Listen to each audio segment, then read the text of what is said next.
All right, Paul Stetzwitz here with Weeks Aircraft doing a update on the Bf-108 project. It's of course the summertime. We've been working our best we can on the project. It's of course it's always uncomfortable for us here in Florida with the heat and everything, so things are progressed a little bit slower on the 108 over the summertime, but we are accomplishing some tasks on the aircraft. We're going to talk about a few things we've done to the fuselage, also the right wing, which is close to being finished, and also the engine. So let's go talk about some progress we're making on this project.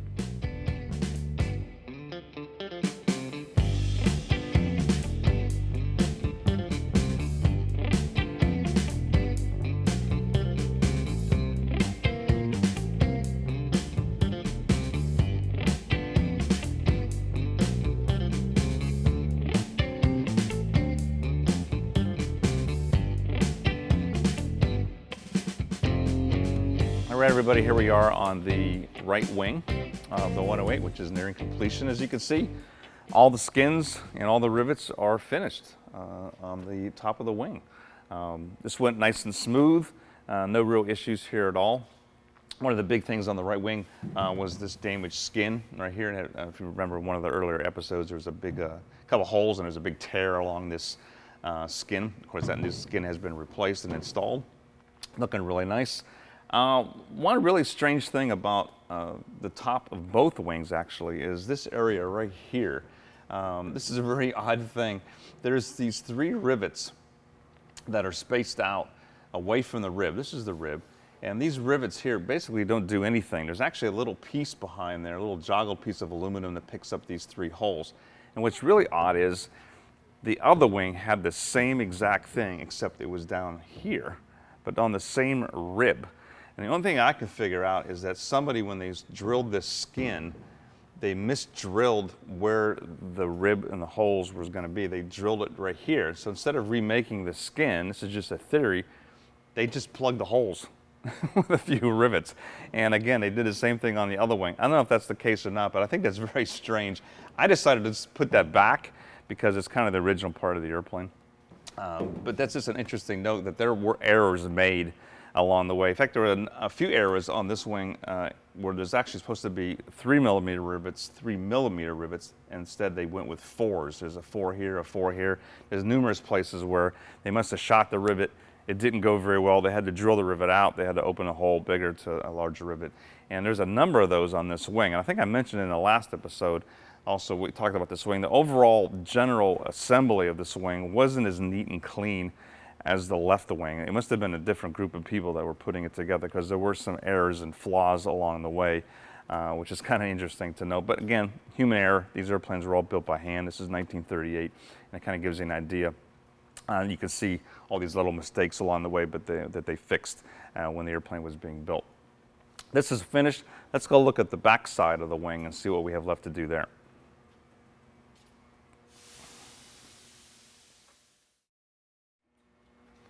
Here we are on the underside of the right wing.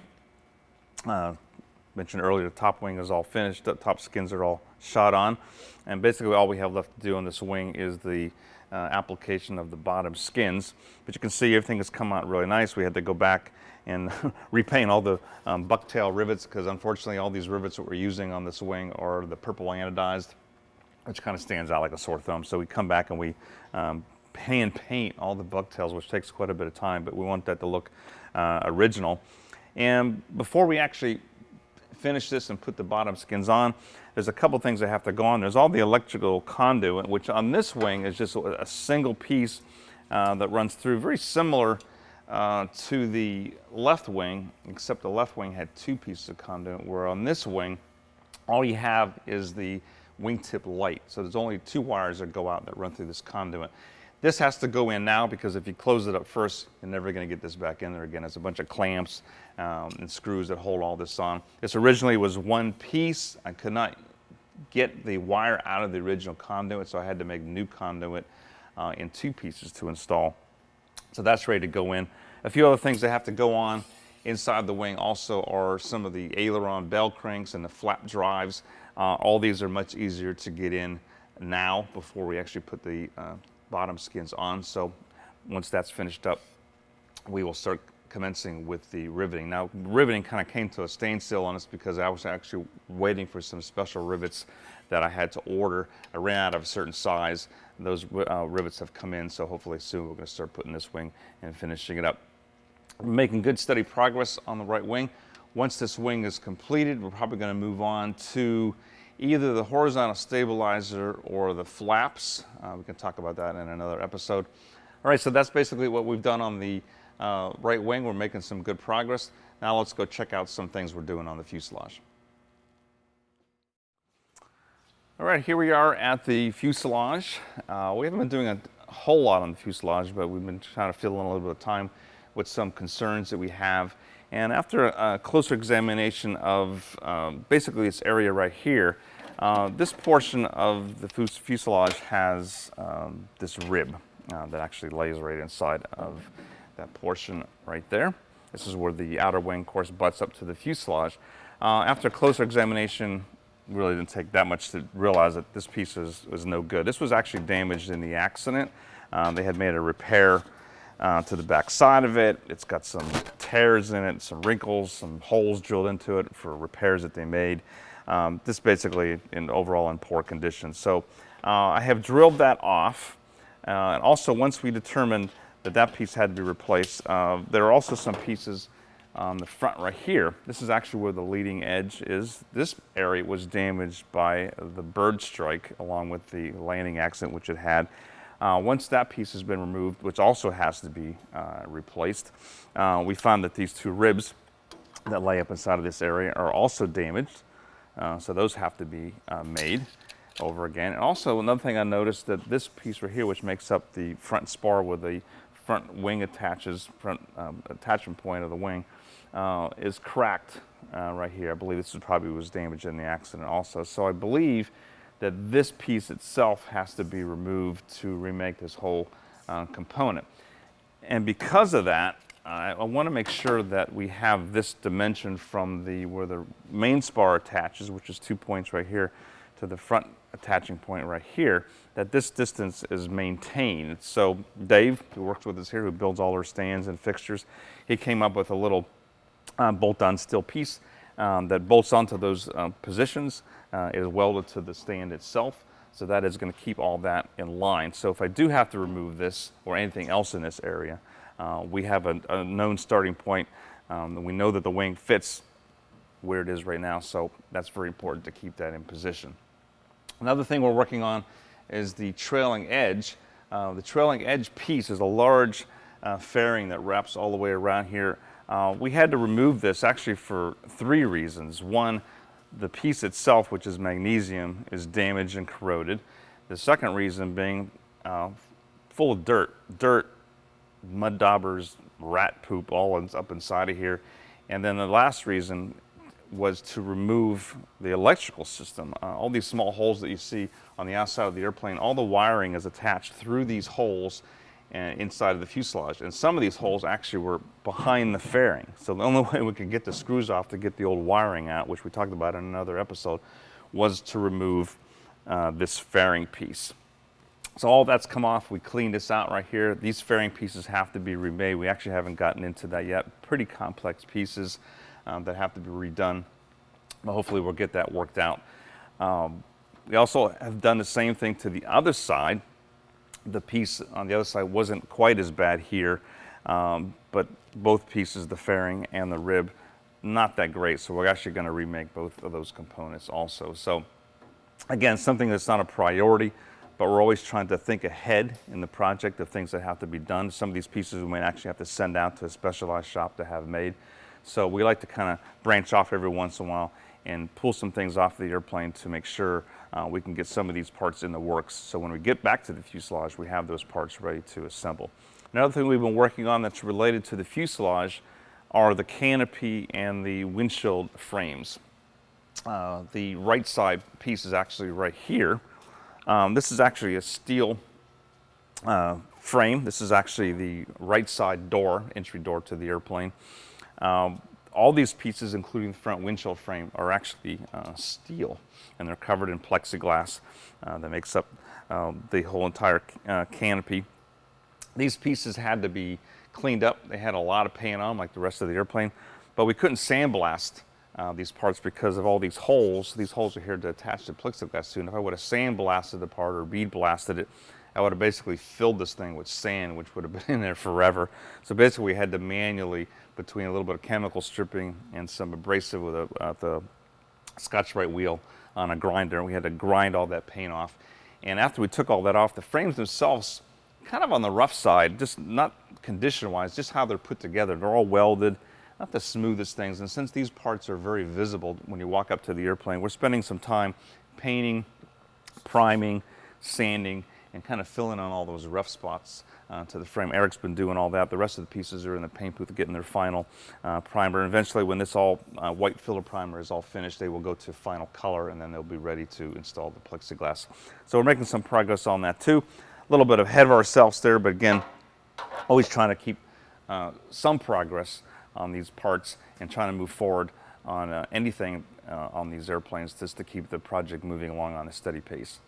Let's go check out what we've done to the original engine on the airplane.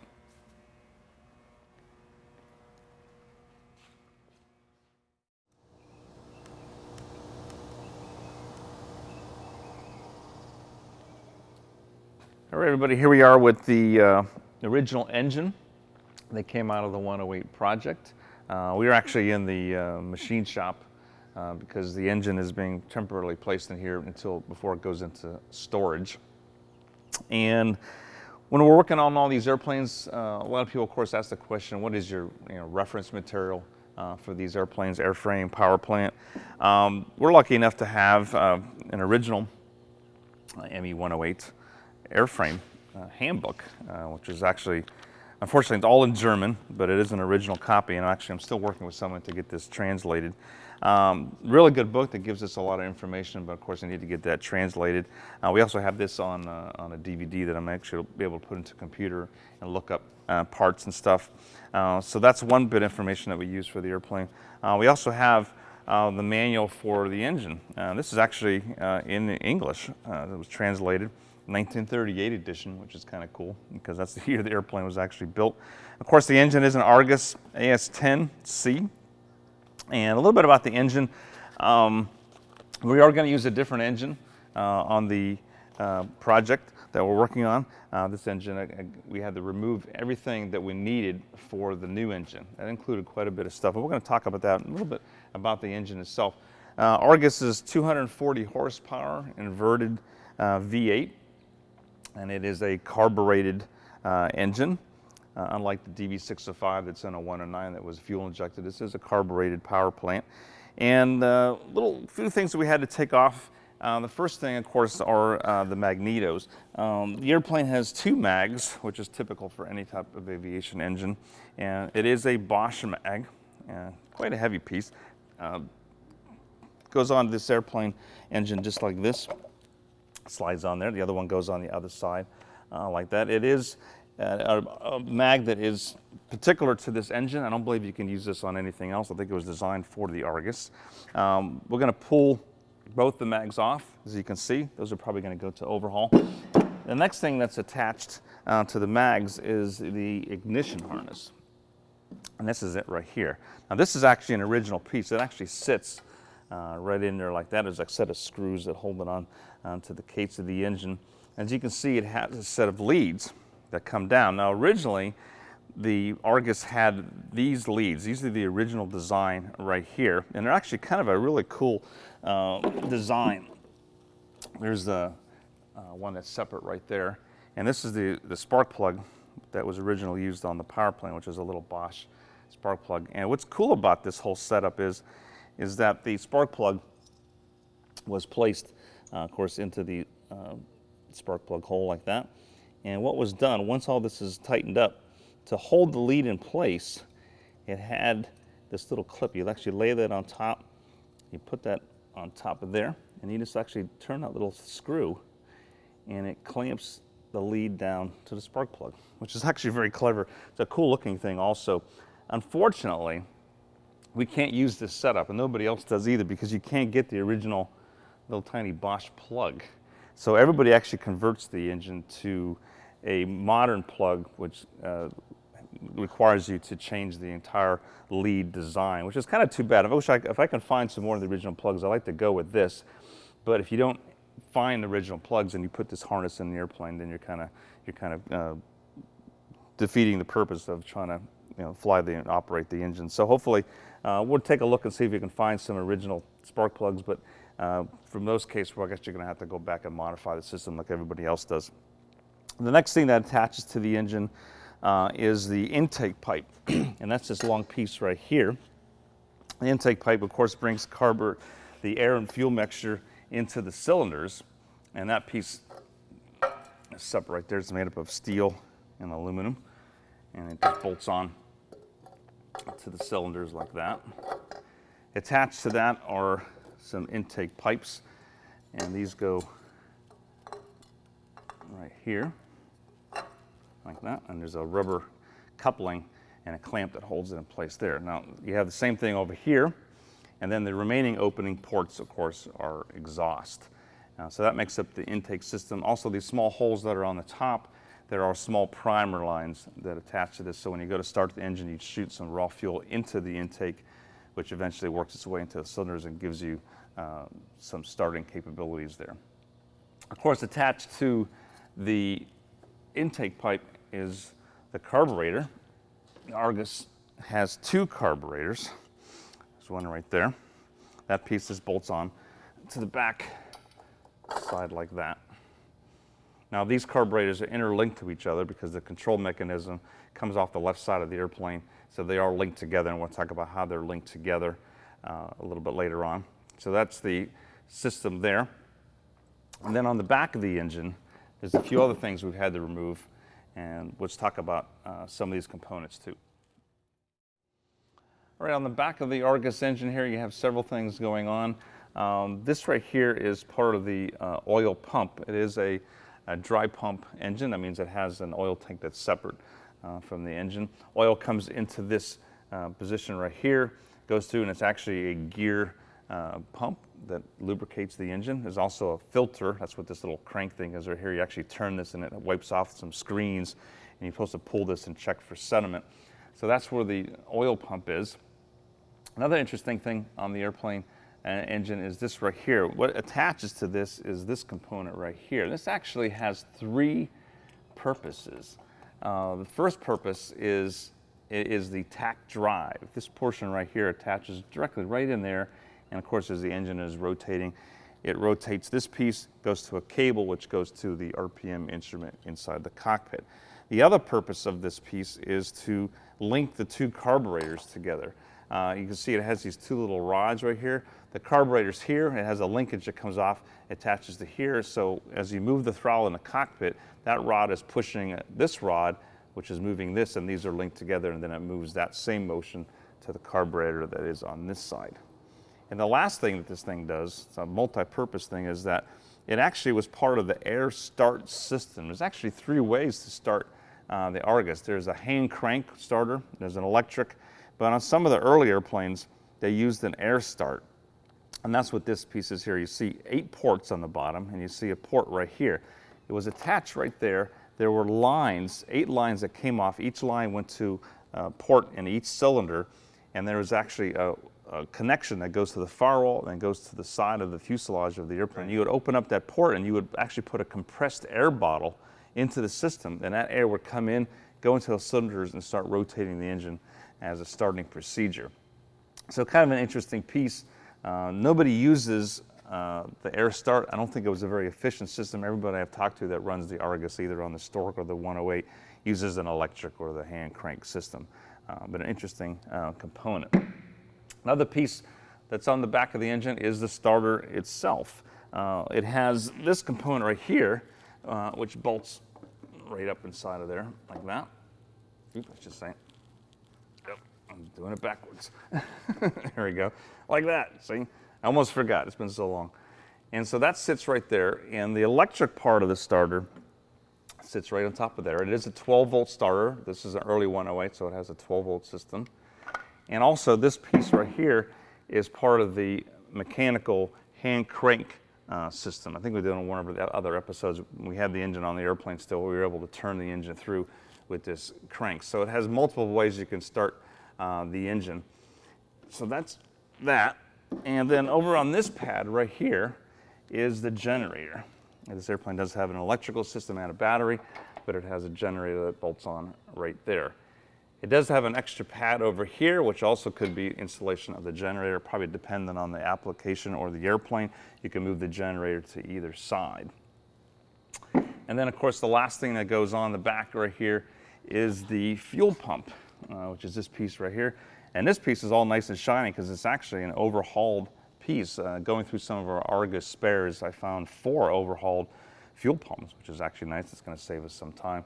That piece bolts on right here, and it's attached, it is driven by the engine, by this little device right here, which turns the pump. This is a dual pump JUMO design, and of course all the fuel lines attached to this. Fuel comes in from the tanks to the firewall to this component, and then there's lines that branch off that go to the carburetors, and that's where that component goes right there. Now this piece is finished, we don't have to do anything with that, but as far as the magnetos, the starter, the generator, carburetors, all this is going to have to be sent to Germany to get overhauled because, of course, there's nobody here in the States that deals with these components. Basically, that is what makes up all the accessories that attach to the Argus. At some point, we're going to put this engine away in storage, and then we're going to clean up all the parts, the engine mount parts, which are actually going through the cleanup and paint right now. Those pieces are all good. And we'll start attaching all those pieces to the new engine. So when we're ready to install the engine, we'll be set to go and get that engine installed on the project. We're a long ways from that, but we're always thinking ahead. Like I said before, people think we're jumping around and going in different directions, but as long as we're making forward progress, that's the important thing in a restoration. So basically, that's what we've been doing on the 108 project. Hopefully check back with us when we'll have the right wing finished. And then we'll go on to some other projects like the horizontal stabilizer and the flaps, which I think we're going to take on next. So hopefully you enjoyed the video. More than welcome for questions and comments like you always do. And hopefully check back with us in another few months for more progress on the Bf-108.